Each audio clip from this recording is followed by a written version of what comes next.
Airmen Engineers. Last week, in conjunction with the 72nd birthday of the United States Air Force, our Chief of Staff outlined the Air Force of the future and the path for how we get there. He detailed a move towards multi-domain operations with a focus on integrated base defense. So what does this mean for us as Airmen Engineers? It means that how we train and operate at home mirrors how we will fight.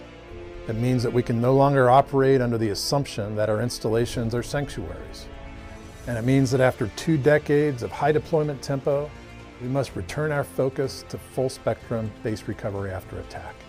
In order to enable you to continue carrying out our mission, we have created 2 foundational strategies to guide our civil engineer path. And it is critical that every single one of you understands their purpose and the role that you play in mission success.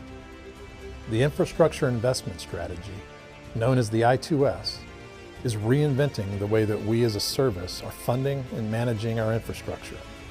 This forward-leaning approach is critical to operationalizing our use of asset management principles at the squadron level. The purpose of the I2S is to arm airmen engineers at our bases with the tools, resources, manpower, and training needed to ensure installation health and resilience, and to enable you to navigate the last tactical mile of the asset management transformation we began over a decade ago. This strategy at its core is about readying our bases for tomorrow's fight. Over the past 2 decades, our squadrons have borne the brunt of manpower shortages which, coupled with a high deployment tempo, have had a direct impact on our full spectrum readiness. In response, the Revitalize Civil Engineer Squadron strategy is focused on restoring the warrior ethos of airmen engineers, properly training and equipping to meet combatant commander requirements, building agility, responsiveness, and efficiency to meet mission requirements, and effectively managing built infrastructure through clearly defined and stable business processes. Ultimately, it's about revitalizing a culture of readiness as we prepare for what conflicts may lie ahead.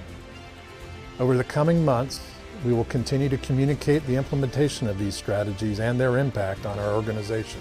You'll start to hear about things like manpower studies, BRAT, and ATSO, and the return of Readiness Challenge in 2020. I highly encourage you to subscribe to the Civil Engineer Weekly newsletter to stay up to date on these efforts and other important initiatives happening in our community. While our focus, our training, and our missions may change, one thing has proved constant throughout our history. Victory tomorrow depends on agile, innovative, and ready airmen engineers today. And like those who came before us, we will continue to lead the way.